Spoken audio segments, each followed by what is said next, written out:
idea de esta segunda parte, de lo que yo quiero agradecer a Corina en salud. Mi nombre es Arturo Schweiger, yo dirijo una maestría aquí hace unos 15 años, y por la cual han pasado, entre otros, Corina y otros profesionales de la casa. Mi visión, digamos, yo me toca moderar esta parte y después hacemos el cierre con Corina. Lo interesante de esta parte, no sé si todos tienen el programa, es ver un poco cómo los datos sirven para hacer prevención. Lo que se discutió hace un rato de si los datos nos pueden aportar herramientas para hacer prevención. Así que, siguiendo un poco el orden del programa, le tocaría, tendríamos media hora más o menos, 40 minutos. Yo les recomiendo que hagamos 10 minutos cada uno, le tocaría a Pablo. Muy bien. Pues, buenas tardes a todos, gracias por la invitación. Bueno, en principio, para hacer una breve presentación de mi caso, yo soy ex director de estadística de la Agencia Nacional de Seguridad Vial. Siempre cuando uno dice ex, en realidad parecía un disvalor. En realidad, el hecho de haber salido de la experiencia de la gestión modifica un poco el pensamiento específico que uno tiene al enfrentar el día a día, ¿no? Uno toma distancia y empieza a ver las cosas que no hizo, lo que creía haber hecho mal, y resulta que no era tan malo, y lo que creyó hacer bien podía haber sido mejor. Ese tipo de cosas que uno, en mi caso, con autocrítica, puede darse el lujo de hacer. Y específicamente lo que tiene que ver con el tema de si los datos salvan vidas, creo que no queda absolutamente margen para la duda, ¿no? Y esto tiene que ver mucho con la política local de seguridad vial, que creo que yo creo que es una oportunidad, la proximidad de decisiones a un ámbito territorial y a la ocurrencia de los siniestros, claramente pueden tener un rápido resultado de inversión de tendencias, ¿sí? ¿A qué me refiero con esto? Si cada municipio pudiera establecer la concentración de siniestros y puede incluso trabajar con metodologías ya conocidas y probadas en el mundo de lo que se llama pronosticación, ¿sí? Los mapas que permiten también proyecciones, podría establecer intervenciones específicas, ya sea físicas o de controles, ¿sí? Y además enriquecer también, para la gente que está en educación, enriquecer mucho el contenido. Esto que estoy diciendo parecía contradecir un poco lo que siempre dice el doctor Neira, un amigo, que dice que a quién hay que controlar, ¿sí? Que es lo mismo que a quién habría que vacunar en caso de alguna enfermedad específica. No me quiero meter en el tema médico, imagínate. ¿A quién hay que controlar? Y bueno, a todos todo el tiempo. ¿Sí? Como no se puede controlar a todos todo el tiempo, bueno, específicamente hay que encontrar o reconocer estrategias específicas que permitan dar la sensación de estar controlando a todos todo el tiempo. ¿Y eso se puede lograr? Sí se puede lograr. Existe modelización, es decir, por ejemplo, si ustedes van a un municipio específico, la Ciudad de Buenos Aires la quito del medio porque tendríamos que trabajar sobre barrios, pero si ustedes van a un municipio específico, a un pueblito inclusive, la cabecera de ese partido, ustedes van a saber, por ejemplo, qué ocurre los viernes, qué ocurre los jueves. Existe una regularidad de conductas sociales. Y eso tiene mucho que ver, además, con toda la conducta que tiene que ver con el espacio público, cómo se utiliza, cómo se mal utiliza, etc. Y eso permitiría, de alguna manera, hacer permítanme la intención conceptual, una vacuna específica para resolver el problema en esos lugares. Por eso les decía que los datos son tan importantes, ¿sí? Es importante saber cómo, cuándo, quiénes y dónde son los que tienen siniestros. Es muy complejo, ¿sí? Tiene un alto costo, no solamente económico, sino de trabajo, ¿sí? En nuestro país, lamentablemente, cuando hay que trabajar en el afinado del lápiz, se encuentran grandes dificultades, muchas dificultades. No importa quién esté gestionando, esas dificultades siguen estando, y mucho tiene que ver con el tema cultural. Y era lo último a lo que me quería referir, para no aprovechar demasiado la confianza del coordinador y irme más allá de los 10 minutos, que tiene que ver con la cuestión cultural. Uno de los problemas que nosotros tenemos para reconocer el valor del dato como herramienta esencial tiene que ver con la naturalización de los siniestros. Es decir, todo el tiempo en la televisión estamos viendo que se muere gente en siniestros viales. El día que no ocurre es noticia, ¿sí? Para nosotros, ¿sí? Es noticia. Qué raro, hoy no hubo en la Panamericana ningún choque, ¿sí? Nos parece algo extraño. Y eso genera un verdadero desafío comunicacional. Esto además para conectar con los otros actores que están en la mesa, ¿no? ¿Por qué digo esto?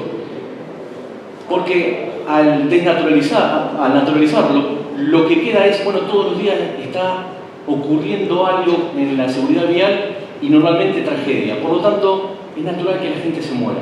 Si ponen eso además en un contexto, ¿sí?, como cultural como el nuestro, pero también latinoamericano, donde el valor de la religiosidad es muy fuerte, y cuando digo religión no me refiero solamente a si cree en Dios o no, sino también me refiero a las otras creencias. Es decir, hay quienes no creen en Dios, pero por ejemplo creen en la suerte de la lotería. Entonces dicen, bueno, Dios no tiene nada que ver con los siniestros viales, pero todos estamos en el cochero. Entonces se trata de una cuestión de azar. Y por otro lado está el lado de, por ejemplo, el caso de las religiones, sobre todo católicas o derivados, donde es la voluntad de Dios. Y resalto esto porque en algunos trabajos que estamos realizando es algo que deberíamos tener en cuenta. No sé si comunicacionalmente, no sé si para la construcción de políticas, pero es parte de la realidad, en el sentido de sustentarnos sobre datos reales, que tiene que ver con que saben que la mayoría de los países en los que se ha reducido más de un 50% de la siniestralidad vial tienen una religión que, en mayoría, difiere de la nuestra. ¿Sí? Digo, es un valor a tener en cuenta para estudiar y lo tiro como desafío. Por ejemplo, tiro el concepto de cómo la Iglesia Católica Protestante, ¿sí?, los anglicanos, tienen la expresión de que, mejor voy a empezar por los católicos. Los católicos tenemos, o tienen, ¿sí?, aquellos que profesan la fe católica, la postura de nosotros somos la decisión de Dios. Los anglicanos, en cambio, dicen que la decisión de Dios, ¿sí?, es por darnos la libertad de hacer. ¿Sí? Nosotros somos los que tenemos que respetar. Es decir, hay una inversión respecto de los roles. Acá aparentemente nos morimos porque Dios quiere, ¿sí? Allá se mueren porque desobedecimos el deseo de Dios. Lo digo en el marco de un paradigma cultural, ¿sí? Y eso también tiene que ver con lo que yo decía antes de la naturalización. Es decir, y ahí es donde viene el problema de los datos. Es un esfuerzo enorme construir datos en Argentina, muy duro. Pero cuando tenemos el dato, se vuelve particularmente insignificante, ¿sí? Por ejemplo, si yo les digo a ustedes, en Argentina muere 1 millón de personas por siniestros viales, ¿qué diferencia tiene respecto a decir 5.000? Van a sacar la cuenta aritmética. Hay una despersonalización de eso. No, mira, el que se murió es el hijo de Emma, ¿sí?, es el hijo de tal y cual, es el hermano, la madre, etc. Esa despersonalización estadística también nos está jugando en contra. Y después está el tema de la convivencia en el espacio público generacional. Si ustedes ven, por ejemplo, en los estudios de opinión pública, los jóvenes prefieren que las campañas de seguridad vial sean extremadamente sangrientas, que sean fuertes. De esa forma nos llegan a nosotros. Ustedes ven a los adultos más de 30 años y lo que dicen es, no, lo que tenemos que hacer es ir mucho por la concientización respecto de procedimientos, de subirse al vehículo, mostrar que se pone el cinturón, que enciende las luces, etc. Digo, también tenemos esa dificultad y es algo que tenemos que discutir. En mucho de esto, aprovechando que estamos en salud, y juro que para cerrar, por lo menos mi intervención primaria, tiene que ver el rol del médico. ¿Por qué les decía esto? Porque más allá de la religión que uno profese, volviendo a la cuestión que les decía antes, más allá de la conducta que tenga, cuando uno lleva al hijo al médico, ¿sí?, el médico me dice, mira, vos le tenés que dar esto, ¿sí? Yo soy medio obsesivo y leo el prospecto, del cual no entiendo nada, pero me tomo por lo menos el atrevimiento de leerlo, ¿sí? Se lo termino dando, ¿sí? Tenemos esa cultura de mi hijo el doctor, que sigue siendo todavía un factor interesante, o al menos un procedimiento que desde el tema de la seguridad vial podemos seguir aprovechando. Corina decía antes, ojalá la mamá, cuando le dice abrigate, ponete la bufanda que hace frío afuera, también le dijera ponete el casco, ¿no? Pero también estaría bueno establecer esto que hablaba antes la mesa que nos precedió, sobre todo quienes estaban más ligados al tema de medicina, la posibilidad de que los médicos dentro del protocolo de atención le recuerden, sobre todo a los que recién son padres, preguntarle entre otras cosas si conocen los procedimientos de higiene, pero también si conocen los procedimientos de traslado. Creo que, aunque pueda parecer pequeño, puede ser una semillita. Y para que no parezca que estamos en la negativa. Nosotros los argentinos somos muy de diagnosticar y parece que regodearnos en lo mal que funcionamos o las cosas que no funcionan. Les quiero recordar que hay algunos ejemplos de éxito fenomenales en la Argentina que a mí no dejan de sorprenderme, y es, por ejemplo, el tema el consumo de cigarrillos, ¿sí?, en espacios públicos compartidos, comerciales, me refiero. Si hemos logrado sinceramente eso, y es más, si ustedes pudiéramos retroceder en la máquina del tiempo y nos llevaran al plazo anterior a que eso se aprobara, y ustedes hubiesen apostado, yo hubiese apostado todo lo que tengo, no es mucho, pero seguramente hubiese sido de ustedes inmediatamente, porque parecía que no se podía hacer. Digamos, mi visión, después de salir del día a día de la seguridad vial, es extremadamente optimista. Se puede, creo que todavía no encontramos el mecanismo, o nos ha faltado todavía ver otra cara de la luna que no habíamos visto, y creo que se ha ido por un muy buen camino.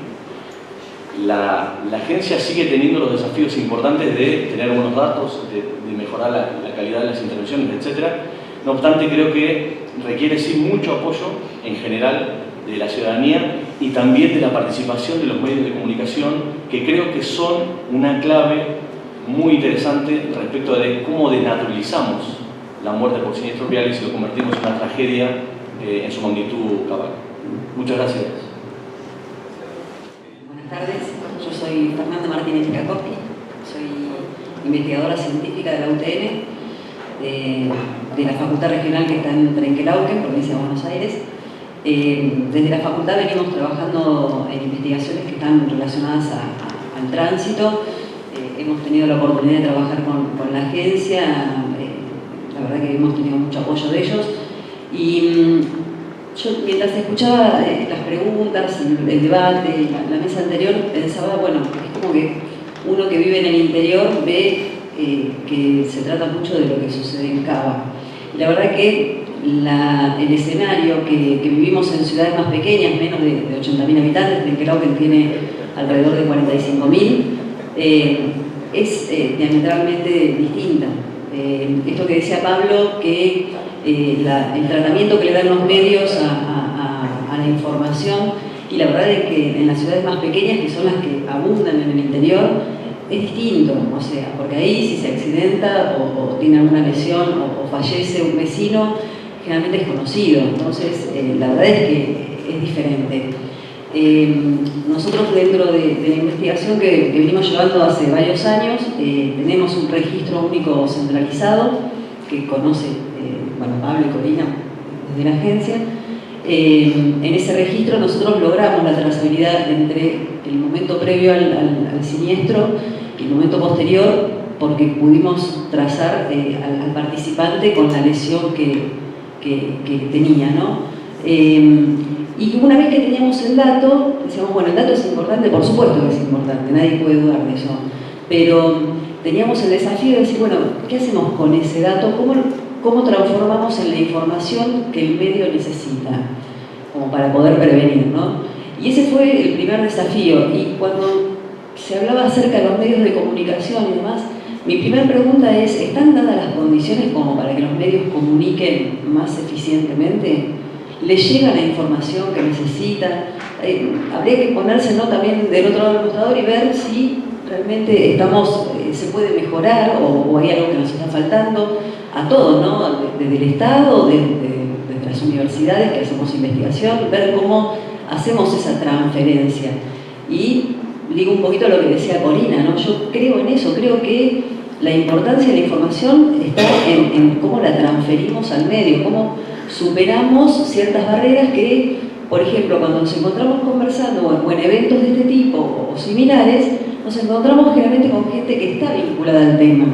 Lo difícil es captar el interés, a nosotros nos pasa en Trenquelauquen, ¿no?, que es una ciudad pequeña, captar el interés de la comunidad en que venga a escuchar temas de la realidad que ellos viven.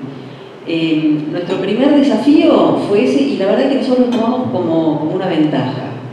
Nosotros trabajamos y nos asociamos a los medios, y realmente es muy difícil dentro de los municipios conservar el tema del registro del dato, ¿sí? En momentos que se caen, o sea, los que están en este tema saben de lo que hablo, es muy complejo. Y y la verdad es que nosotros nos apoyamos mucho en los medios como para poner el tema, ¿sí?, sobre la mesa, y cuando veíamos que el dato empezaba a caer o que de tránsito no registraban ciertas variables, íbamos a los medios y nos apoyábamos en ellos dándoles información, mostrándole la utilidad que tenía el dato. Creo que parte de esa relación de la comunicación y los medios y demás tiene que ver con este juego. Y también me pongo a pensar en que hoy por hoy no solamente el trabajo lo tenemos que pensar en función de los medios masivos de comunicación, sino también las redes sociales. Uno depende del tipo de público al que se esté dirigiendo, si nos vamos a dirigir a los adolescentes, y seguramente los noticieros no van a ser el medio que ellos consumen. Nosotros, por otro estudio que hicimos, detectamos algo que pasa a nivel nacional también, que los chicos, bueno, en edad adolescentes, escolarizados principalmente, consumen WhatsApp, Facebook, Twitter. Bueno, el desafío es transformarnos en ver cómo llegamos a ellos. Y pensemos una cosa, si nosotros queremos hablar de prevención, ¿sí?, tomemos a los jóvenes. La verdad es que un joven me siga a mí en Twitter es difícil. Los jóvenes que me siguen son alumnos míos, que no les queda otra. Entonces, captar a esos jóvenes, ¿cómo? Depende de la nota. Depende de la nota, claro. Pero captar a esos jóvenes es un gran desafío. Y una de las opciones no sé si se puede tirar alguna opción, pero una de las opciones que por ahí estuvimos pensando y que vamos a llevar adelante próximamente tiene que ver con vincularnos a las páginas y a las personas que son seguidas por estos jóvenes. Por ejemplo, los boliches. O sea, que dentro de las páginas oficiales que tienen los boliches o las cuentas de Twitter que tienen, que podamos estar ligados de alguna manera como para establecer. No estoy diciendo nada, o sea, nada grandioso, pero bueno, estamos buscándole la vuelta y ver de qué forma llegamos a la gente. Y tiene que ver, yo creo que los medios de comunicación y la comunicación en sí misma es importante como para poder transmitir y crear consenso bajo ciertos términos. Por ejemplo, nosotros nos costó un montón que la gente dejara de pensar que los lugares de mayor frecuencia eran los más peligrosos. En cada nota, en cada entrevista que nos hacían, decían, bueno, ¿cuál es la esquina más peligrosa? Y te ponían, no, bueno, a ver, no es la de mayor frecuencia. Yo por ahí le decía alguna esquina que no era de las esquinas más principales, y me dicen, pero ¿y cómo? ¿Tal no es? No, esa tiene muchos siniestros, pero son choques de seguro, o sea, es chapa con chapa. Digo, el problema lo tenemos cuando está el cuerpo por medio. Entonces, bueno, tuvimos que quebrar ciertas barreras, pero las quebramos en conjunto. Yo creo que, y apuesto a eso, ¿no? a que el desafío está en ver cómo nos asociamos y de esa manera presionamos como para que los actores que tienen que tomar el dato lo tomen en condiciones aceptables y que con eso podamos seguir construyendo información. Gracias. De la Agencia de Seguridad Vial del Centro de Formación, pero voy a hablar de manera personal, porque fui invitado de manera personal, así que me parece que corresponde. Yo no venía con temas preparados, pero el panel 1 me lo dejó todo preparados. Porque está bueno, antes hablamos con Corina, estos debates no se dan. Siempre viene alguien a exponer hora y media, 2 horas, y vos cuando terminan las 2 horas entendiste 10 minutos de esas 2 horas. En cambio un debate está bueno. Entonces me quedaron algunas cosas. Primero, que concuerdo con Emma, y no es casualidad. Yo creo que el máximo problema que hoy tenemos en la Argentina es el uso del espacio público, sin lugar a dudas. Me parece que no sabemos usar el espacio público, no respetamos, creemos que vamos solos. Y hace muchos años alguien inventó una senda peatonal porque ese problema existía. Uno quería ir para allá y el otro para allá. Entonces es un problema de años que todavía no lo pudimos superar. Uno cuando va a los territorios, como dijo Emma también, a mí me tocó ir, no sé si se puede hacer una estadística, Pablo. Yo fui a más de 300 municipios de todo el país. Se puede hacer una estadística ya, los 300, hay 2.400 municipios.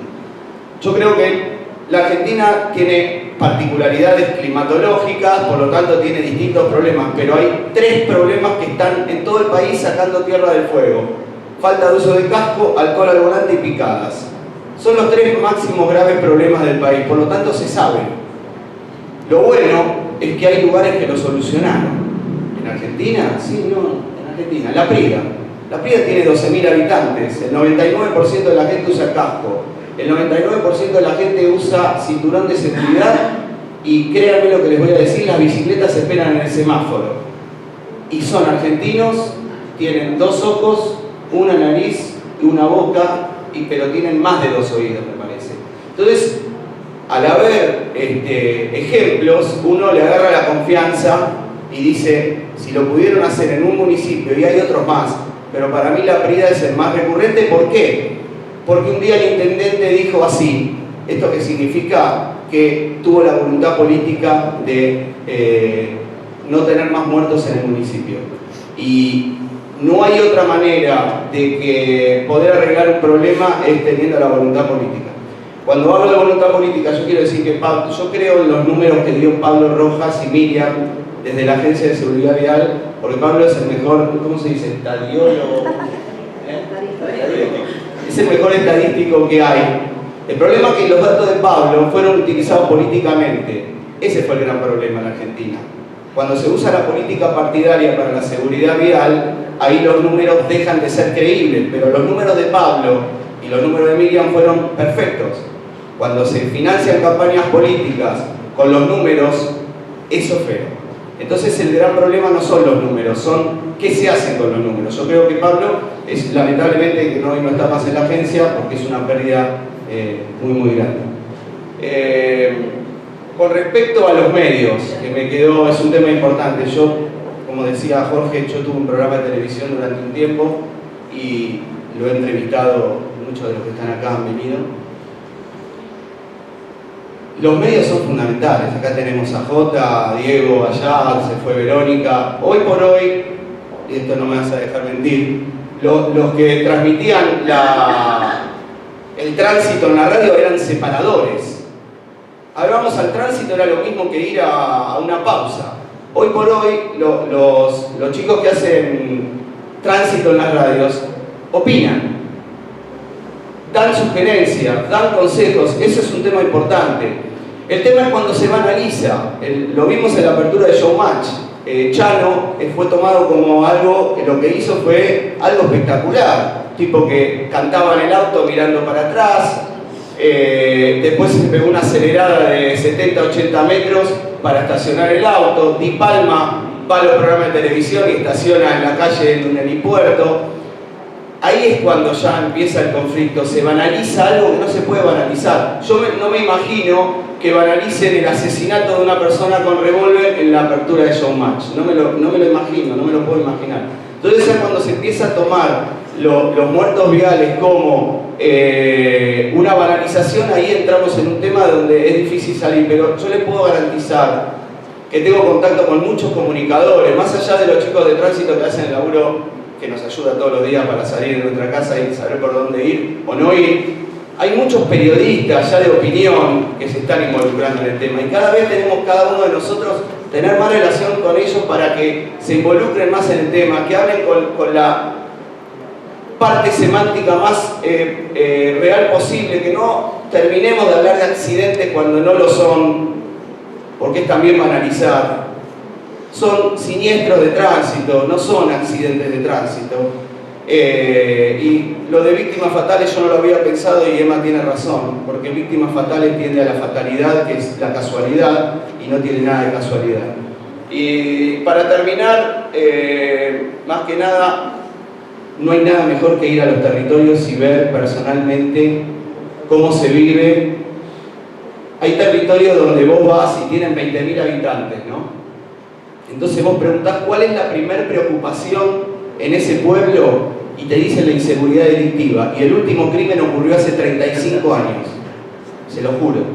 Pero la primera preocupación que tienen es la inseguridad delictiva y se mueren en promedio en estos lugares 10 personas contra 1 de inseguridad delictiva. 10 personas por hechos viales contra 1, pero la mayor preocupación es la inseguridad delictiva. Y esto también es un entramado de medios de comunicación que no informan correctamente, y no por maldad, sino por omisión o por ignorancia, que también creo que el Estado tiene mucho de culpa en eso. Pero bueno, es algo para trabajar y festejo estar en un lugar donde se pueda debatir así. Bueno, yo soy Coto Leonetti, yo soy periodista. no vengo originalmente, de la cuestión técnica de la seguridad vial, pero ya hace varios años, y como decía recién Sergio, con varios compañeros que están en otros medios. O sea, esto es muy loco, ¿no? Somos periodistas, somos compañeros, trabajamos en conjunto, pero no trabajamos para los mismos medios. O sea, cada uno está empleado en una radio, en un canal, en un diario, y sin embargo decidimos juntarnos. En principio era para hacer más fácil nuestra labor diaria, pero también porque sentíamos que había algo en particular que nos unía a muchos de nosotros, que era un compromiso para entender que lo que nosotros podíamos comunicar realmente podíamos generar un cambio. Se formó de hecho una asociación, que es la Asociación de Periodistas de Tránsito y Transporte de la Argentina. Trabajamos, repito, un grupo de periodistas día a día.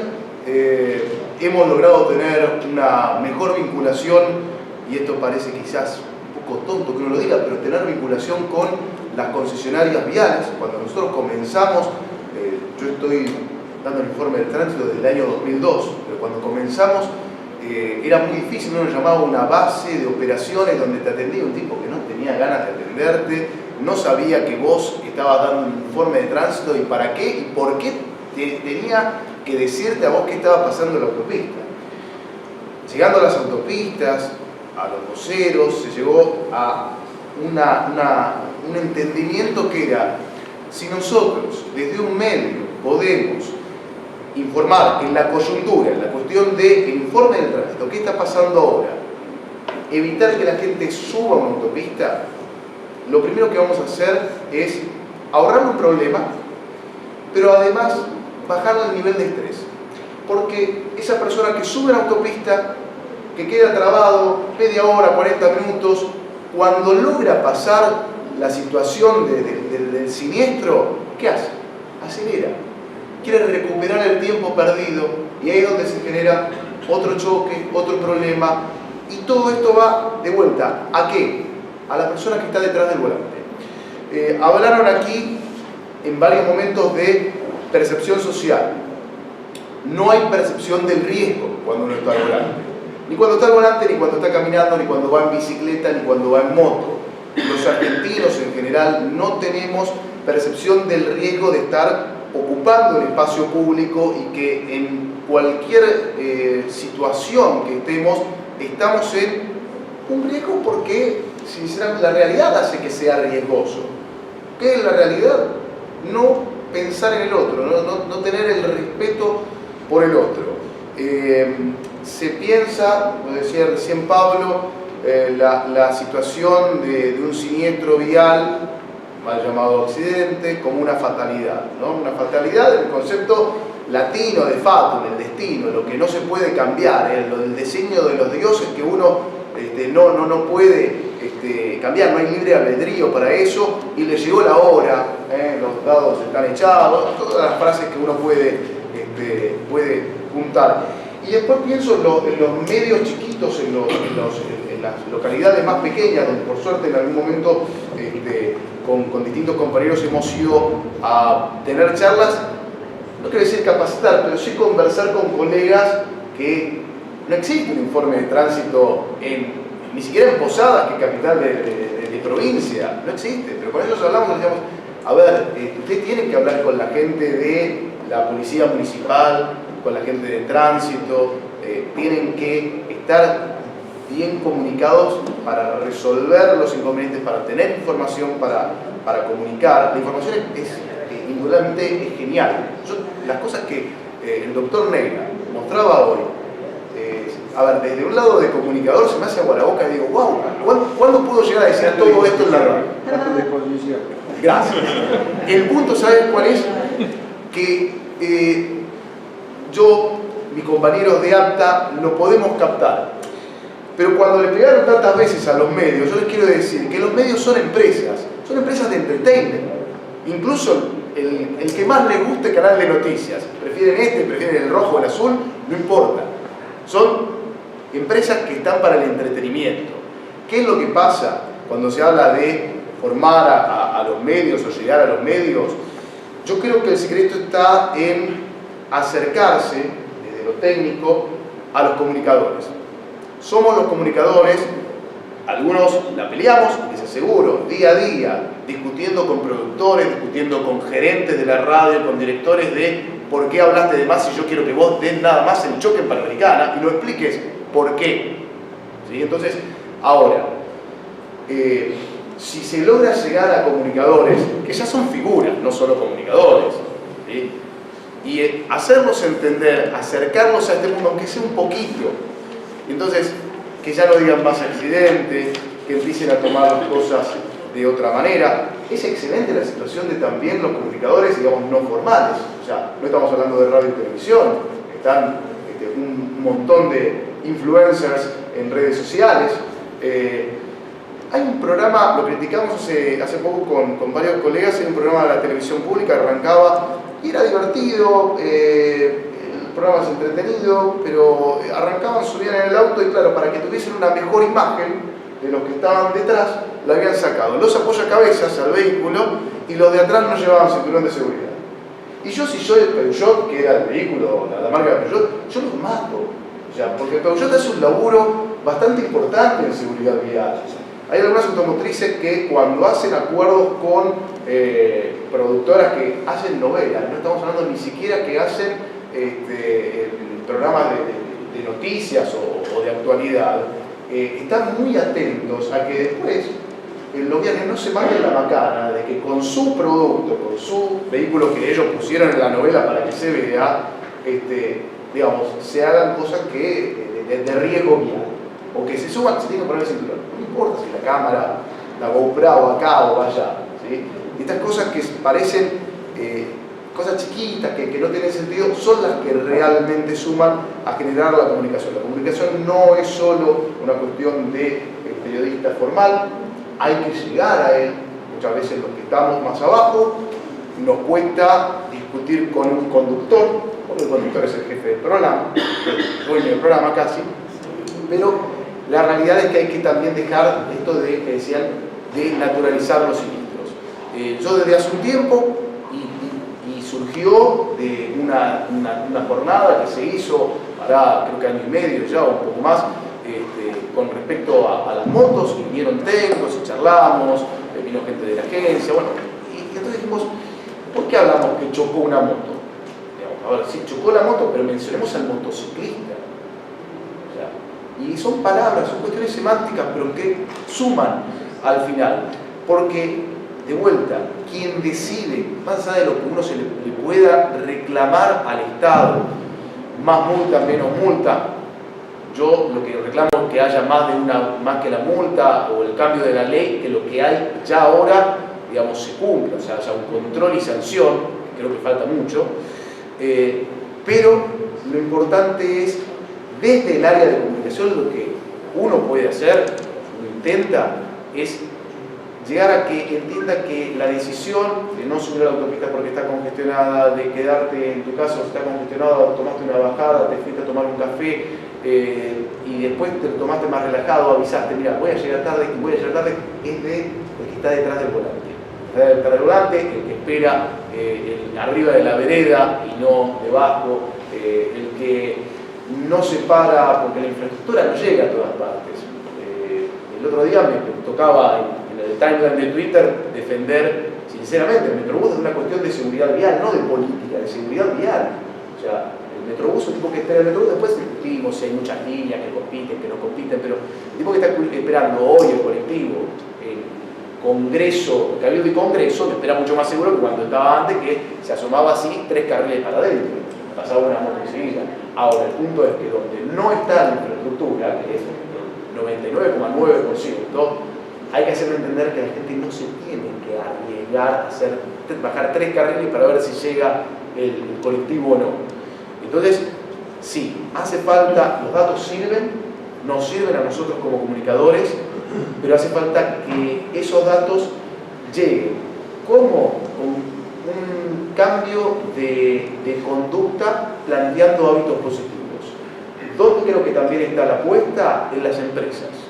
Las empresas, en particular el privado, es quien hoy tiene espaldas económicas, por ejemplo, para poder generar una comunicación, repito, positiva.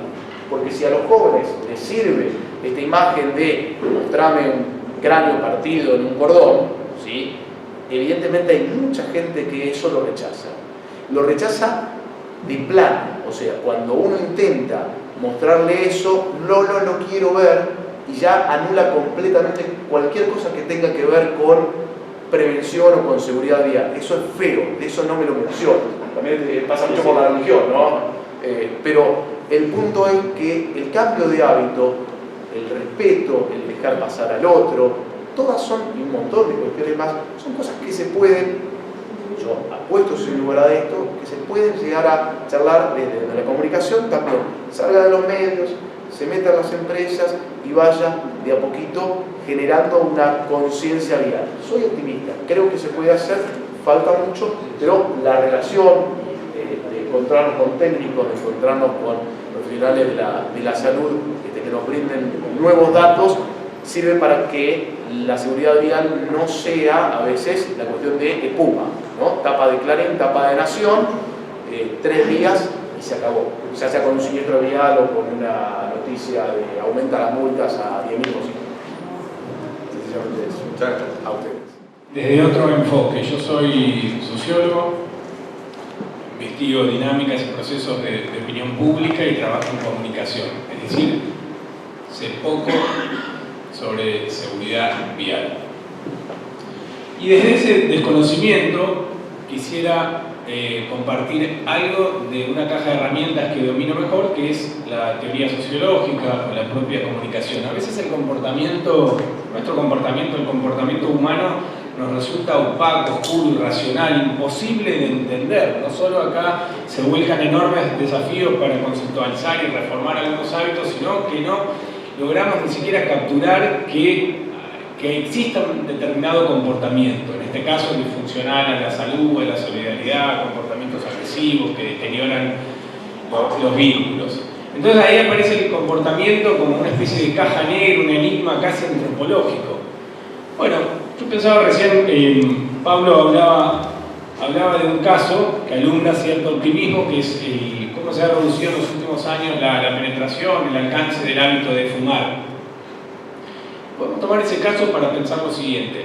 Efectivamente, bajó de manera pronunciada. Un enfoque que hay, acá conviven distintos enfoques, ¿no? En general sobrevuelan distintos enfoques. Hay un enfoque, llamémoslo, más vinculado a la información, más racionalista, es decir, la gente desconoce determinada información, una vez que la conozca, bueno, eso va a modificar automáticamente el comportamiento. El combustible de ese comportamiento, de esa conducta, tendría que ver con un déficit de información. Y hay datos para convalidar esa idea. Hay un déficit de información, el problema está subestimado por la opinión pública. De cualquier manera, todos sabemos, y me parece que vamos a estar todos de acuerdo, que desde hace ya muchos años fumar está asociado al cáncer, a problemas de salud. Sin embargo, el hábito seguía inercialmente subsistiendo. ¿Y qué es lo que finalmente pasa? Es una hipótesis, igual, no sé, una hipótesis. Creo que lo que ha pasado en los últimos años es que cambió la mirada sobre el fumador, cambió la mirada sobre el hábito. No cambió sustancialmente la información sobre los efectos de esa conducta, pero fumar empezó a simbolizar otra cosa. ¿Se acuerdan? No sé si ven Mad Men, ¿no? Cuando Don Draper era tan canchero, ese publicista fumaba, y eso simbolizaba virilidad, simbolizaba transgresión. Bueno, los cambios culturales son lentos, pero finalmente un sociólogo los llama revolución silenciosa, finalmente ocurren y tenemos eso a favor. Tenemos elementos para ser optimistas, hay una revolución silenciosa en marcha a favor de un cambio de valores que tienen que ver con la solidaridad y con el cuidado de la salud, y no solo en clave individualista. Bueno, finalmente fumar empezó a simbolizar otra cosa. Por ejemplo, un acto egoísta, porque llena de humo a otros, ¿no? En un nivel de menor gravedad, si se quiere. Entonces pensaba en la pregunta de Corina, ¿por qué esto cuya gravedad intrínseca, la gravedad en sí misma del problema, nadie creo que lo desconozca, ¿por qué no salta a la agenda política? De ahí tengo otro tic profesional que, bueno, creo que no salta a la agenda política porque no se instala definitivamente en la agenda pública, en la opinión pública. Es decir, y de ahí debería bajar a la agenda política. Es decir, que existan incentivos en la dirigencia política para recoger algo que está instalado en la agenda de la opinión pública. Entonces, alguna observación sobre la opinión pública. ¿Qué es la opinión pública? Ese fantasma medio raro que invocamos todo el tiempo. Es una mezcla de cosas, de información, de percepciones de la vida cotidiana, pero de valores también, de actitudes y valores. Y las actitudes y los valores es eso que está de manera medio invisible en el subsuelo de nuestro comportamiento. Entonces, a veces con Pablo, también con Corina, nos gustaba pensar la conceptualización de este problema más en clave de cultura vial, no de inseguridad vial que singulariza y encapsula el problema en los expertos, sino de cultura vial. Una pequeña anécdota: uno de los politólogos que más nos gusta, los cientistas sociales, fallecido Guillermo O'Donnell, escribió una pieza muy linda, un ensayo sobre la cultura argentina, no la cultura vial, lo llamó "Y a mí qué mierda me importa", y lo hizo a partir de observar cómo manejábamos. Se instaló en las esquinas, observó cómo manejábamos y sobre eso construyó un ensayo que es sobre cultura argentina. Y sobre eso reivindicó unos aspectos positivos en el sentido de cierta irreverencia a la autoridad, pero al mismo tiempo un poco que me importa el otro, algo que aparecía acá. Es decir, desde las ciencias sociales también se preocuparon por el tema. Por otra parte, el déficit de información, algo que decía recién Sergio, nosotros muchas veces lo hemos medido y hay un dato que podría abrevar en el pesimismo, digamos. Nosotros preguntamos a la opinión pública, en encuestas de alcance de representación nacional: ¿usted cree que en la Argentina se mueren más personas por inseguridad delictiva, como está la inseguridad construida periodísticamente, o por siniestralidad vial? Bueno, 7 de cada 10 se inclinan y creen que se muere más gente por problemas de inseguridad periodística. Bueno, la inseguridad no está construida periodísticamente. La inseguridad periodística es una linda. A mí me gusta. Bueno, más allá de... Sí, estamos cortando. No, el tema es que entonces eso podría generar la idea de que una vez que se corrija ese déficit de información, se corrige el comportamiento. Y ahí soy más pesimista, creo que no. Es decir, es por abajo, diría Palacio, digamos. Es por abajo, de abajo que hay valores y actitudes. Me parece que hay que trabajar ahí. ¿Cómo? Bueno, por lo pronto y lo último, anulando la distinción entre gestión y comunicación. Me parece que hay una idea, lo digo como plateísta, un poco desde afuera. El Estado gestiona, las organizaciones de la sociedad civil comunican. Me parece que es una distinción, que es un esquema que ha fallado. Me parece que hay que pensar en términos de comunicación, es decir, es un tema donde hay que comunicar gestionando y gestionar comunicando, porque se trata de un tema con profunda resonancia cultural. Y entonces, dicho eso, que es un título, creo que no mucho más, hay que dejar de pensar la comunicación en clave paternalista, dejar de pensar que es una cuestión persuasiva, que estamos esperando la solución publicitaria que reforme ese enigma antropológico. No va a llegar. No es una cuestión de creatividad publicitaria. No hay que traer al creativo español hay publicistas que exageran sus habilidades, pero no pasa por ahí. Pasa así por pensar de manera más integral la comunicación, no de manera vertical, de manera publicitaria, y con un enfoque mucho más amplio, con un enfoque mucho más vinculado a la interacción y a la cooperación. Es un tema estrictamente colectivo y pensar desde otro enfoque la comunicación. Y por último, entender que los comportaminos, y esto es el ABC Sociología, no son individuales. Hay un dato que con Alejandra de Barómetro siempre nos resulta muy interesante, es el último dato que les quiero dejar, que es que hay una correlación muy estrecha entre el uso del cinturón por parte del conductor y el resto. Es decir, no estamos hablando de comportamientos individuales. Lo que enseña la sociología en su primera clase es que somos más que la suma de las partes.